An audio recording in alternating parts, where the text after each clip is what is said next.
ارجمند بانو سے شہاب الدین محمد خرم مینا بازار میں پہلی بار ملے۔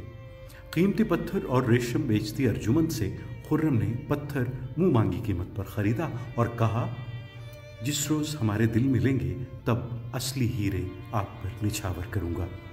اور پھر دنیا نے دیکھا کہ ایسا بلکہ اس سے بہت بڑھ کر ہوا بھی۔ مگر یہ دونوں آخر تھے کون؟ بی بی سی اردو کے لیے بتاتا ہوں میں، وقار مصطفیٰ۔ ارجمند بانو مغل شہنشاہ اکبر کے وزیر اعظم مرزا غیاث بیگ کی پوتی تھیں۔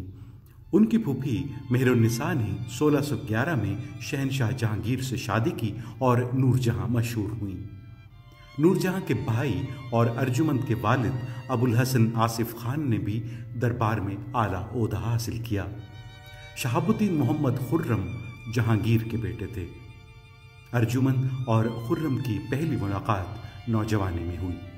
نئے سال کی خوشی میں سجے مینا بازار میں محل کی خواتین زیور، ریشم اور قیمتی پتھر بیچ رہی تھیں تاکہ غریبوں کے لیے پیسے جمع کر سکیں۔ چونکہ وہ بے نقاب تھیں اس لیے صرف شہنشاہ جہانگیر یا شہزادے ہی وہاں آ سکتے تھے۔ شہزادے خرم کا بھی وہاں آنا ہوا۔ ایک دکان پر انہوں نے قیمتی پتھر اور ریشم بیچتی ارجمند کو دیکھا۔ ایک لمحے کو دونوں کی آنکھیں چار ہوئیں۔ آواز سننے کو پوچھا، یہ پتھر کیسے ہیں؟ پتھر اٹھاتے ہوئے ارجمند نے تنک کر کہا، جناب یہ قیمتی ہیرا ہے، اس کی قیمت 10,000 روپے ہے۔ خرم یہ کہتے ہوئے اس قیمت پر راضی ہو گئے کہ اب جبکہ اس پر آپ کا ہاتھ لگا ہے یہ قیمت کچھ بھی نہیں۔ ارجمند نے شرما کر نظریں نیچی کر لیں۔ خرم نے کہا، اگلی ملاقات تک میں اسے دل کے پاس رکھوں گا۔ ارجمند نے جانا کہ اب یہ کھیل نہیں رہا۔ نامتی آواز میں پوچھا، اور یہ کب ہوگی؟ خرم نے سرگوشی کے انداز میں کہا، جس روز ہمارے دل ملیں گے، اور تب تاروں سے چمکدار اصلی ہیرے آپ پر نچھاور کروں گا۔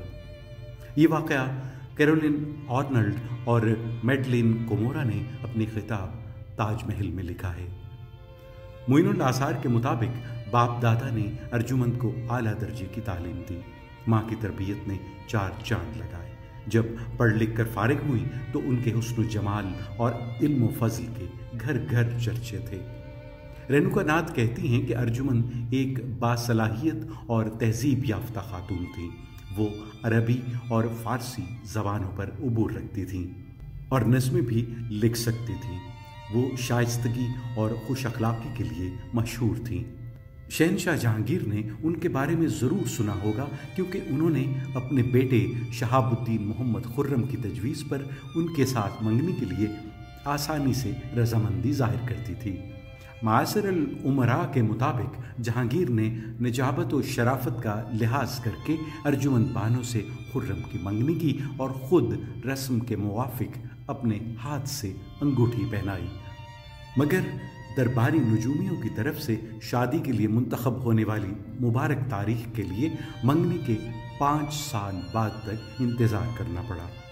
یہ شادی 1607 میں منگنی کے بعد 1612 میں ہوئی۔